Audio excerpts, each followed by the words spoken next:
Bakit parang sa'kin lamang may galit, madayang tadhana iyong pansinin? Wala na bang karapatan na pagbigyan ang hiling?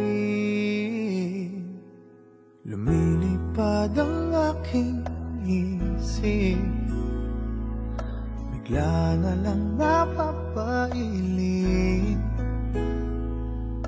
Wala nang ang mapagtuunan ng pansin, ng pansin. Pinipilit mang itago, di kayang maglaho ang mga katanungan tulad ng